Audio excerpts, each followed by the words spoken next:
Fa fil kifayati mongko iku tetep ing dalem kitab Al Kifayah anil imami saking al imam al haramain annaha utawi sak temene rutubah iku najisatun kang najis wala yajibulan ora wajib apa ghuslu zakaril mujami'i basuh ing zakari wong kang jima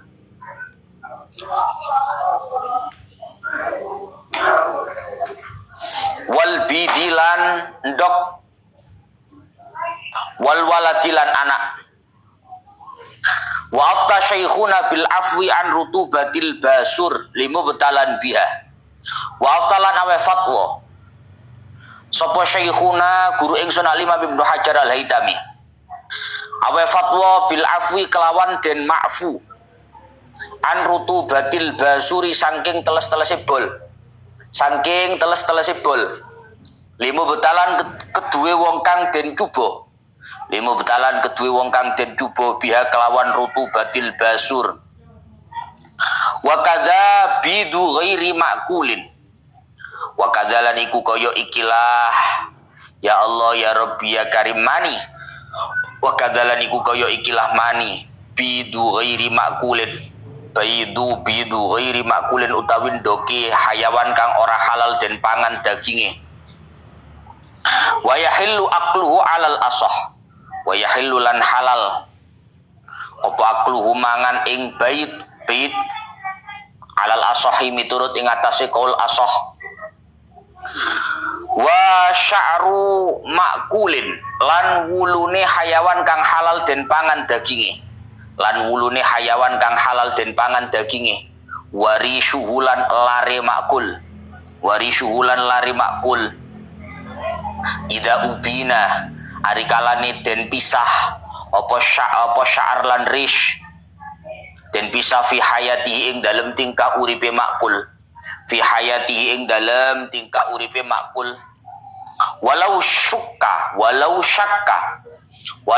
lan lamun mamang sapa syahas mamang fi sya'rin ing dalem rambut au nahwi utawa sepadane sya'ar mamang ahwa apa ta utawi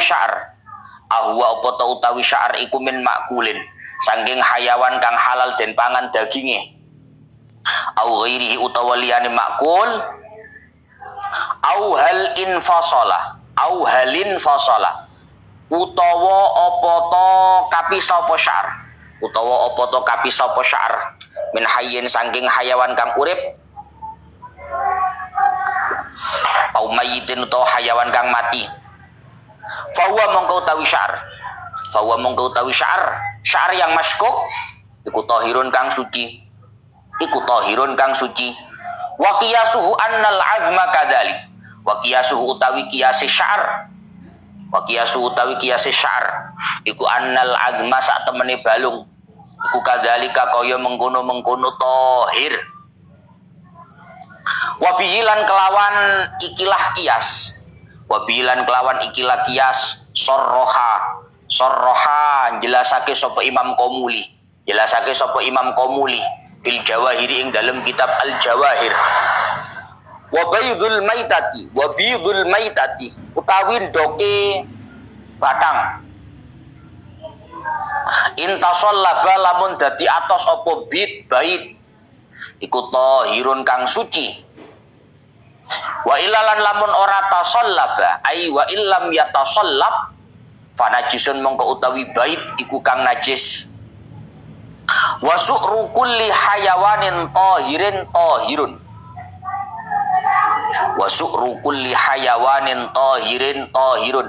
wa su'ru kulli hayawanin utawi sisai saben-saben hayawan tahirin kang suci apa hayawan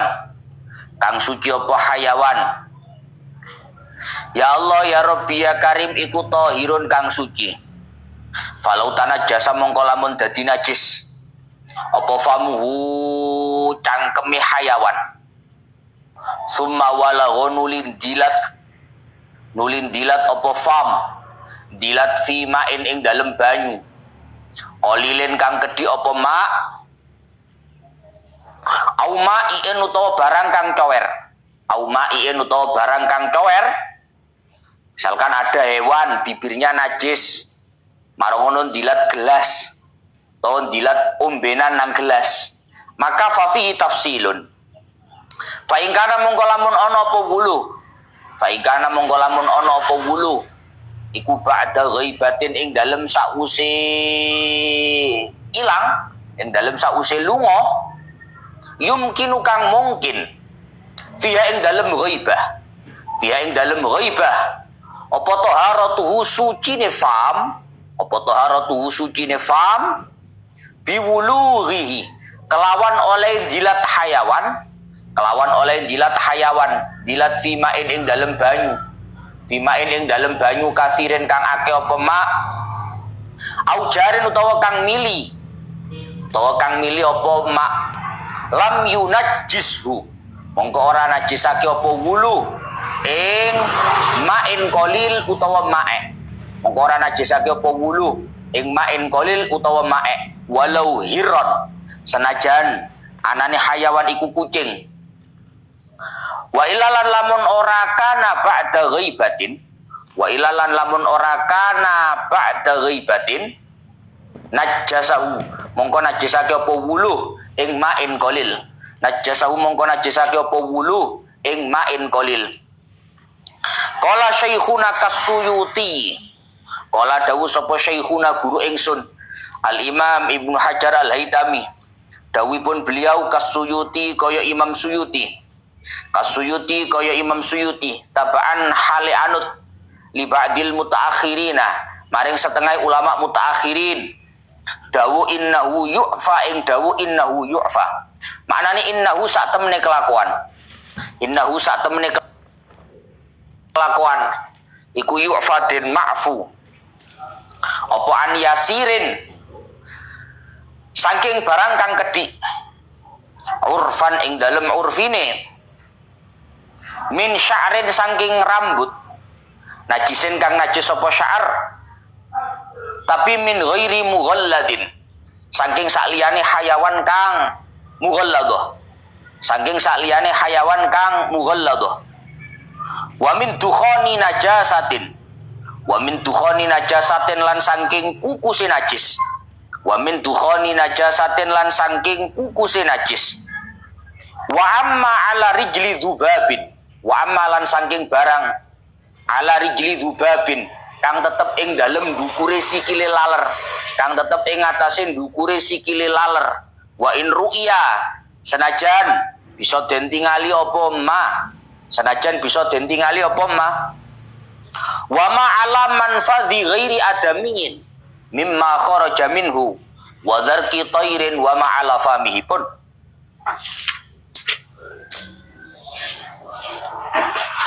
Sekarang masih melanjutkan pembahasan tentang najis. Terakhir kemarin ngajinya membahas masalah najisnya balgham dan juga mak sail. Kemarin sudah dijelaskan bahwa balgham itu dahak, riak dari wong Jawa. Dahak itu hukumnya suci selama dahak itu tidak diyakini berasal dari perut. Kalau dahak itu dari kepala atau dari dada, tidak dari perut, maka dahak itu hukumnya suci. Hah? Jadi misalkan kamu sholat ya, urgen, kan dahak itu kadang nggak enak ditahan, paham ya? Siapa yang mau didok nih? Ini nggak bahas menjijikan tuh saya lihat. Misalkan kamu sholat, di tengah-tengah sholat tiba-tiba ada dahak. Ini kalau ditahan nggak enak, Gus, masuk nanti malah batal puasa saya, misalkan kondisinya puasa. Misalnya tak idok nih ya, Bu. Dari itu nang kancane kan gak ilok ya. Tuh, nang lambene ya. Misal tok iki, misal saja. Ini sholat saya batal enggak? Tergantung. Dahak itu sumbernya dari mana? Kalau dahak itu sumbernya dari perut, maka dahak itu najis. Otomatis kalau bajunya orang sholat kena najis, hukumnya batal. Karena syaratnya harus suci. Tapi kalau dahak itu sumbernya dari kepala ataupun dari dari dada, maka itu tidak ada masalah.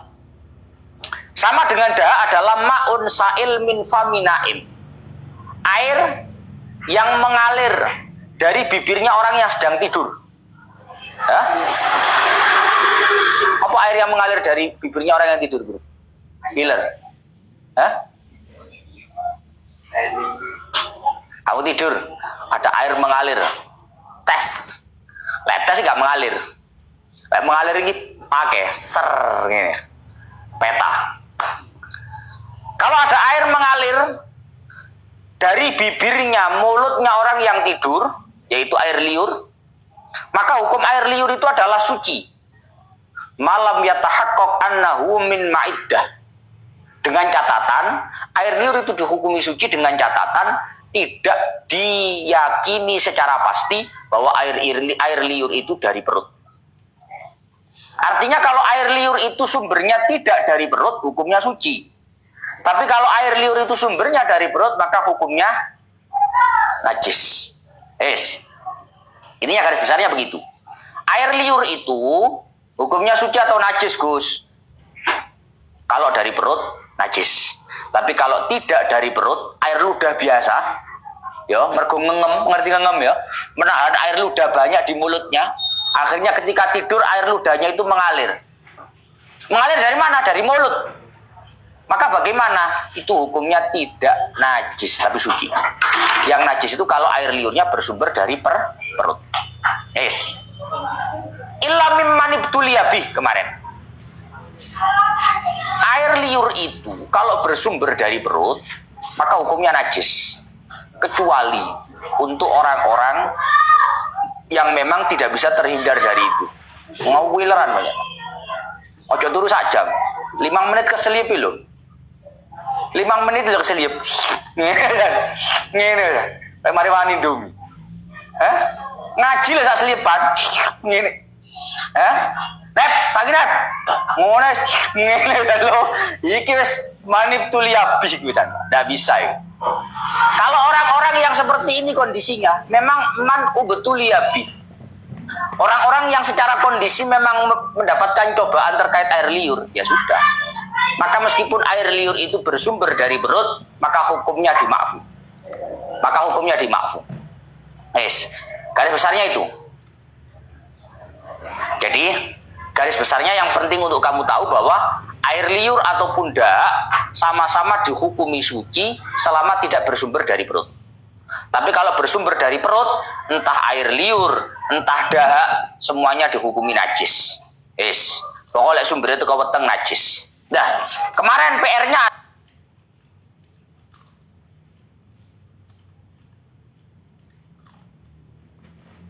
ada.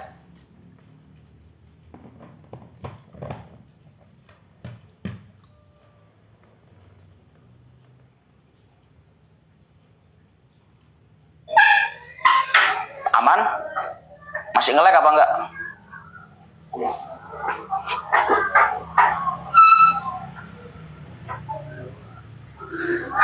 Aman. Kemarin PR-nya adalah bagaimana caranya, Gus, kita tahu bahwa air liur itu sumbernya dari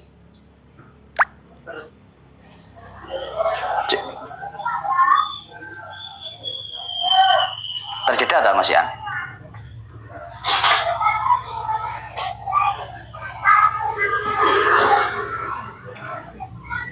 Oh, kok ada yang bilang terjeda?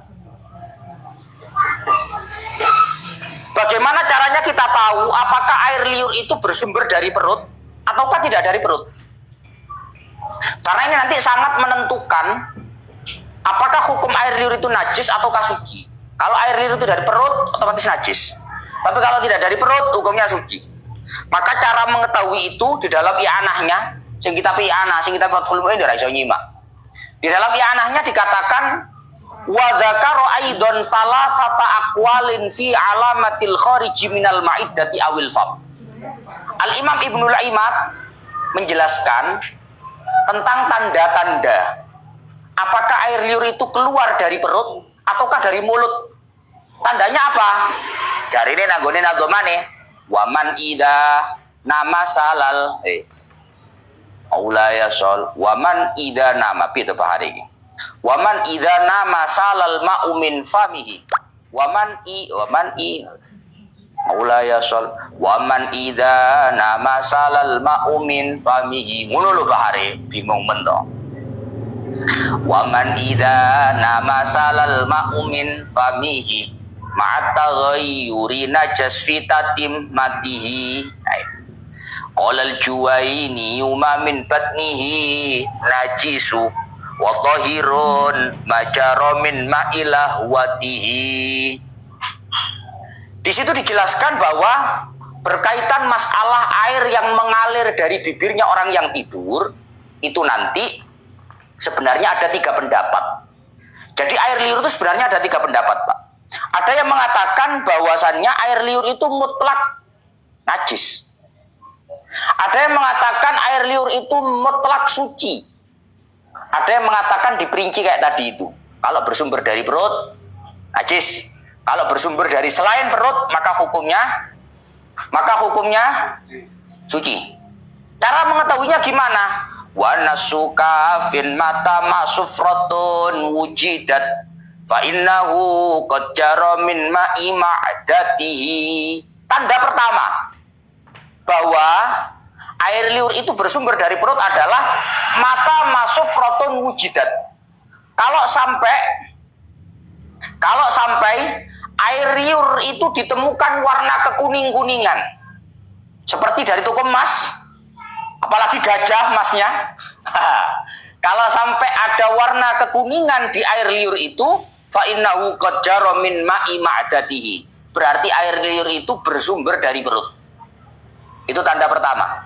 Cara untuk mengetahui bahwa air liur itu dari perut, kalau ada kekuningan, fa innahu qad jara min ma'i ma'datihi. Wa kilama batnuhu innama lazimuhu bi ayyara sa'ilan ma'tuli naumatihi.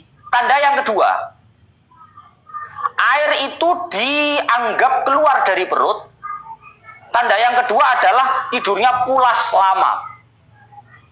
Turunnya nyaumenyak sawi. Nah, itu keweteng. Nah, ini tanda yang kedua. Wa kilama batnuhu innama lazimuhu bi ayyara sa'ilan ma'tuli naumatihi. Tanda yang kedua, air liur itu dari perut adalah tidurnya pulas dalam waktu yang lama. Itu tanda yang kedua. Yes. Tanda yang ketiga. Saya turun. Wal ma'umin lahwatin bil aksi ayatuhu min ballihi syafatan jafat biriqatihi. Sebaliknya, kalau air liur itu dari mulut, sebaliknya tadi bening biasanya kan. Tidur sebentar keluar air, itu air ludah. Jadi air liur, paham ya? Turu sak selipan mah. Nah, ini kan. Iku mono itu netes. Itu ndak najis, itu suci. Terusannya wa ba'duhum iyanam warra'su murtafi'un 'alal wisati fadha tahir kariqatihi. Sebagian ulama memberikan tanda-tanda bahwasannya kalau orang itu tidur posisi kepalanya lebih tinggi daripada perutnya, maka air liur yang keluar itu hukumnya suci. Halo. Kalau orang tidur dalam kondisi posisi kepalanya lebih tinggi daripada posisi perutnya, maka air liur yang keluar itu positif tidak dari perut, maka hukumnya suci. Paham ya? Wa ba'dhum iyanam warra'su murtafi'un 'alal wisati fadha tahir kariqatihi. Sebagian ulama memberikan tanda kalau ada orang tidur dalam kondisi kepalanya lebih tinggi daripada perutnya, maka air liur yang keluar itu dihukumi suci seperti air ludah. Turun mbek lunggung ini ya. Ini kan gak mungkin teko weteng, Pak. Piye carane munggahe? Kok gak disedot? Jaya asam lambung malah. Contoh lagi orang tidur pakai bantal alal wisadi. Tidur pakai bantal, mana bantalnya loro. Kan gak mungkin moro banyu weteng munggah, kan gak mungkin ya. Maka itu nanti air liurnya dihukumi suci karena itu dihukumi kariqati seperti halnya air ludahnya. Itu tanda yang kedua. Apa itu tandanya? Tanda air liur itu dari perut. Kuning. Satu, ada warna kekuningan. Yang kedua, tidurnya pulas lama. Yang ketiga, Kalau orang muda ketika halanya udah tinggi, jadi kan kepalanya lebih tinggi dibanding perutnya. dipahami toh, janggar ngecap ae lambene kuwi. Tandanya gak dari perut. Berarti posisi kepalanya tidak lebih tinggi daripada perutnya. Jadi sok milih ngono lho, sok diangger ae. Nah ya. Jadi lek kowe pas Jumatan kae, ngenteni khotib ngene. Lah iku pokok gak kuning, ya toh. Pokoknya nggak ada kekuningan. Kemudian tidurnya nggak terlalu lama, berarti kan nggak ada apa namanya tanda-tanda tadi. Berarti itu air ludah, artinya keluarnya dari mulut, tidak dari perut. Itu saja, beres. Oke? Kemudian selanjutnya warutu batu farjen aiku bulen alal asoh wahiyamaun abiyadu mutaraddidun bainal madhi wal aroki. Sekarang termasuk dihukumi suci adalah rutu batu farjin. Bahasa-bahasanya farji, kemaluan wanita. Aku raru rupane piye. Pokoknya kita bingung. Hah? Sing wong wedok iki. Ade raru. Rutu batu farjin, bahasa-bahasanya kemaluan wanita. Bahasa-bahasa yang keluar dari kemaluan wanita. Ma'un abyad mutaraddid bainal madhi wal aroki. Bahasa-bahasa itu maksudnya adalah cairan semi putih yang itu mirip madhi juga mirip keringat. Cuman mana udah ini dah ya? Hah? Faruknya baru kok geleng-geleng mulu. Hah? Karo blas. Ya mesti ae lero ya bahaya, aku ora belum duwe kok. Lero iki piye? Rutu batu farjin, bahasa-bahasa yang keluar dari kemaluan wanita, yaitu ma'un abyad mutaraddidun bainal madhi wal aroki, cairan yang keputih-putihan yang itu mirip madhi tapi juga mirip keringat, itu dihukumi suci. Yakhruju min batinil farji alladzi la yajibu ghusluhu. Yang penting keluarnya cairan itu dari batinnya farji, batinnya kemaluan wanita yang tidak harus dibasuh. Aku raro, rupane raro piye. Pokoknya batasannya begitu. Kalau keluarnya cairan basa-basa ini dari area yang tidak wajib dibasuh, berarti cairan itu dihukumi suci. Bi khilafi ma yakhruju mimma yajibu ghusluhu fa innahu tahirun qat'an. Berbeda halnya dengan cairan yang keluar dari area yang wajib untuk dibasuh. Maka kalau itu hukumnya suci secara kesepakatan ulama. Cairan putih-putih yang keluar dari farji, dari area-area yang wajib untuk dibasuh, maka kalau itu dihukumi suci menurut kesepakatan ulama. Wa ma yakhruju min wara'i batinil farji fa innahu najisun qat'an. Berbeda halnya juga dengan cairan basah-basah yang keluar dari balik dalamnya farji. Tadi yo telung lapis ngono balen karo aku rupane piye. Soale telung lapis ngono ya. Dengane. Dengane, Mbak. Jadi begini, penulis tak, tulis sih.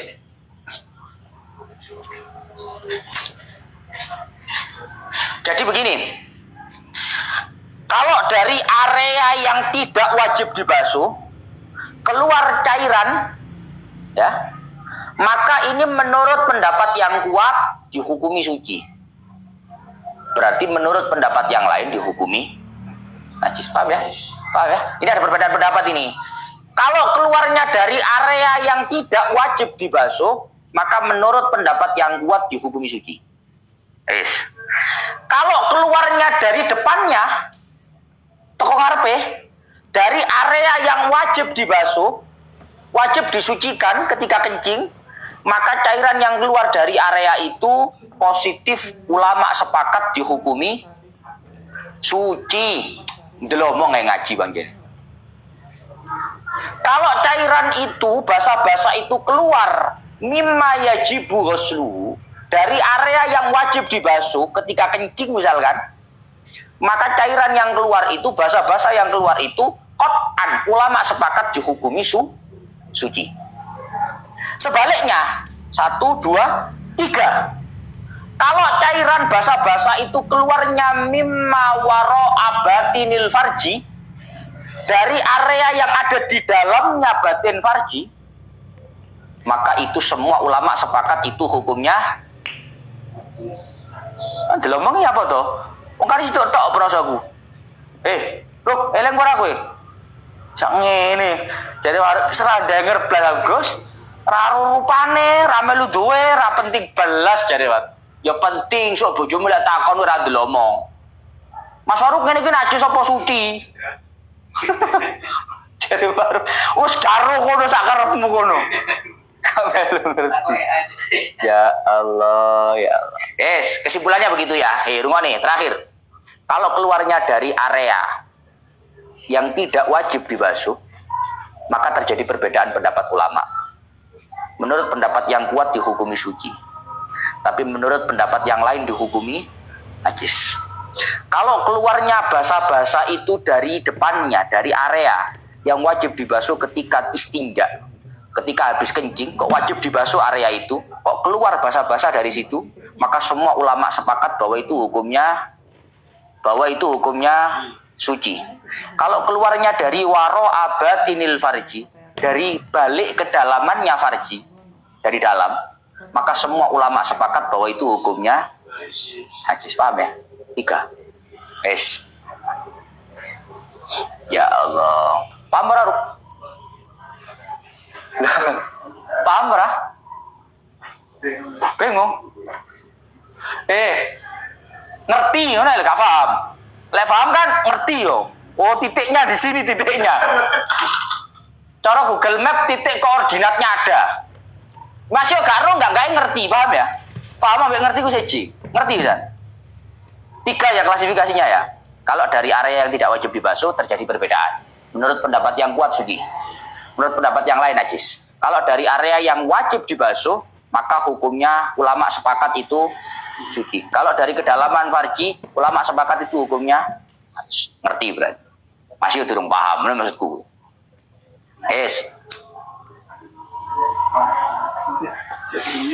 Wakal ma'i al khariji ma'al waladi au qablahu.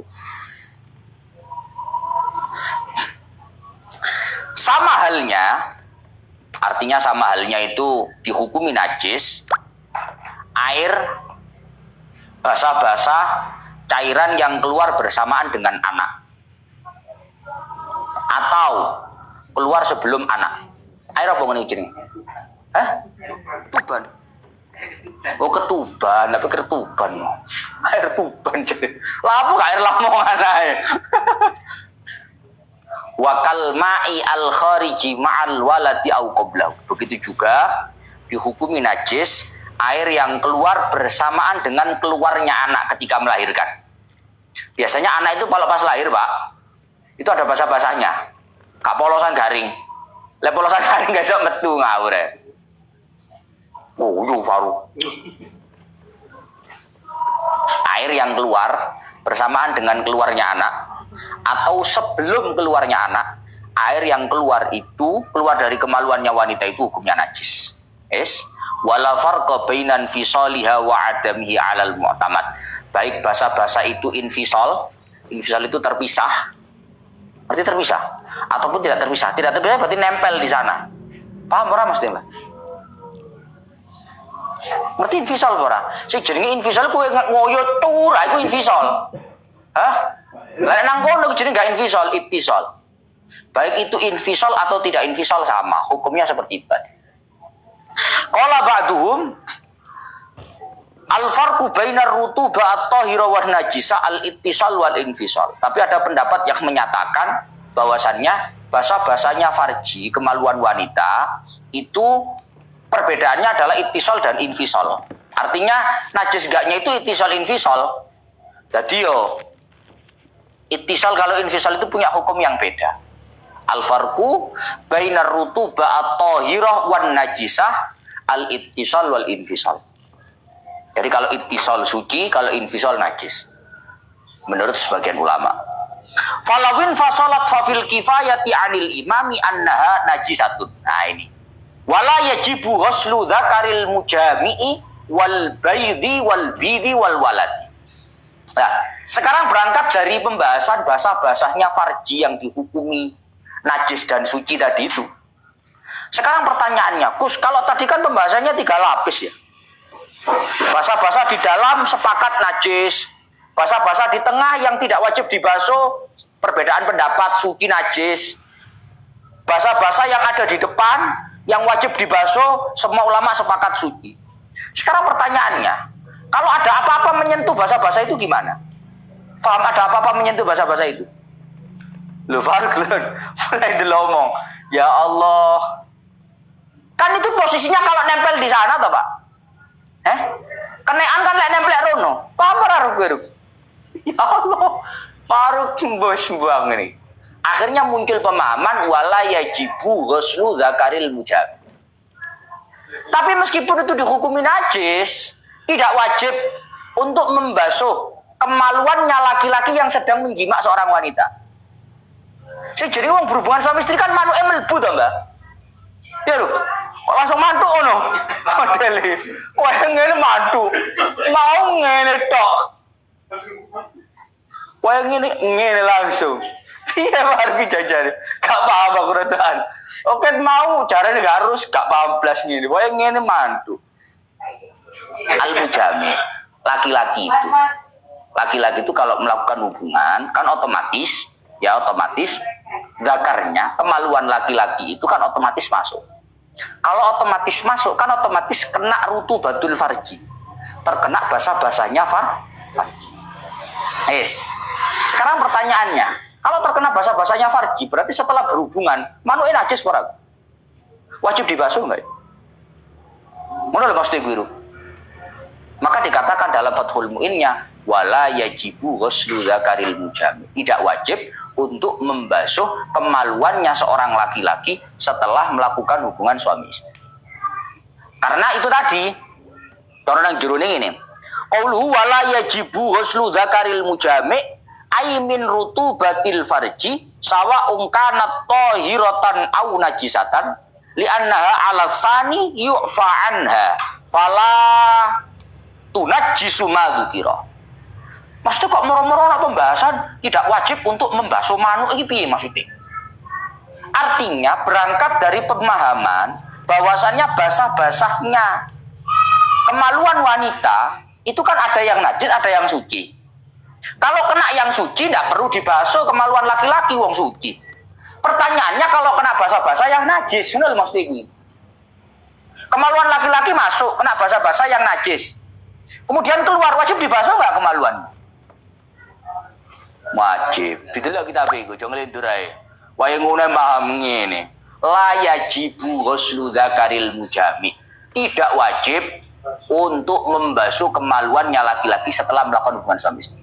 Meskipun terkena basah-basahnya farji yang dihukumi najis. Loh, kalau kena basah-basah yang najis kan mestinya jadi kena najis, Gus. Karena itu dihukumi ma'fu. Dihukumi ma'fu. Paham ya? Wal baidi. Begitu juga tidak wajib untuk membasuh al-baid. Telur. Jalan orang wedok ngendok. Nah, kayak itu tok misale ngono lho. Kok guyu? Lho kita aja ini bahas ndok kok. Ya. Misalkan ada telur keluar, kan ada basah-basah di sana. Ya pitik Pak lek ndok Pak. Coba bayangin wong, masa wong ngendok. Pitik keluar.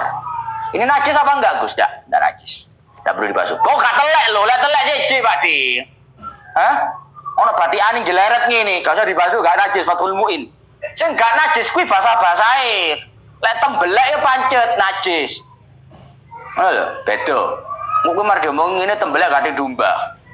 Ndok langsung dadar. Sak kulite gak apa-apa, sedep. wal waladi. Begitu juga tidak wajib untuk membasuh anak. Kan basah-basahnya farji itu yang keluar bersamaan atau sebelum anak itu kan hukumnya najis. Paham ya? Otomatis kan anak itu keluar dalam kondisi membawa basah-basah yang dihukumi pancen ngajuk ngledur. Basah-basah yang keluar bersamaan dengan anak atau keluar sebelum anak itu hukumnya apa? Najis. Otomatis ketika anak itu terlahirkan keluar dari rahim ibunya lewat kemaluan ibunya, otomatis kan membawa basah-basah itu. Mestinya kalau membawa basah-basah itu najis, anak ini mestinya wajib dibasuh, didusi kudu nih. Tapi kenyataannya tidak wajib untuk dibasuh. Kenapa? Karena itu dihukumi ma'fu. Belai narik ket lahir masuk diguyang. Suci ini sih mati langsung ngawur. Ngawur ya, nggak bisa. Tidak wajib untuk dibasuh. Artinya najis itu urusannya tidak dengan kemaluan laki-laki yang menjima, tidak dengan telur, tidak dengan anak. Karena kalau untuk urusan itu hukumnya dimaafkan. Wes. Wa afta syekhuna bil afwi an rutubatil basuri limubtalan biha. Al-Imam Ibnu Hajar Al-Haytami memberikan fatwa bahwa dimakfunya basah-basah yang ada pada basur. Basur itu bol. Tahu bol ya? Tahu bol ya? Silite wong kadang kemeringet tak anane. Loh, Faruk paham ora, Ruk? Paham ya? Jadi jalan belakang itu kadang kemeringet, Pak. Ada basah-basah, rutubatil basur. Jadi ketika basur bol kamu itu dalam kondisi basah-basah, itu apakah basah-basahnya najis, Gus? Kalau basah-basahnya najis terus piye? Misalnya di kelunggung ini boleh rada untup-untup ini, kenaan sarungnya ya. Terus piye? Apakah dihukumi najis? Ternyata itu sebenarnya hukumnya najis, tapi dihukumi ma'fu bagi orang-orang yang tidak bisa lepas dari itu. Lalu ngambil ini banyak, untup-untup terus. Hah? Bisa diganjel? Hah? Kalau ada sujen, ganjelnya nggak bisa. Untuk mubtalan bihah itu hukumnya dimaaf. Walau wa kadza baidu ghairi ma'kulin wa yahillu aqluhu 'alal ashah. Begitupun dihukumi suci sama dengan mani telurnya hewan yang tidak halal dimakan dagingnya. Jadi kita takoni gue. Leono kewan, kalau ada hewan nggak halal dimakan dagingnya, telurnya halal nggak? Haram. Wong induke gak oleh dipangan kok ndoke ngono ya. Ternyata baydhu ghairi ma'kulin itu yahillu aklu. Telurnya hewan yang tidak halal dimakan itu hukumnya suci dan itu hukumnya halal dimakan dagingnya selama tidak nyata-nyata berbahaya. Apa hewan-hewan sing gak halal dimakan dagingnya tapi ngendok? Ndok bajul ya, bajul ngendok ya. Buaya ngendok. Ngendok ya. Misalnya ndok bajul.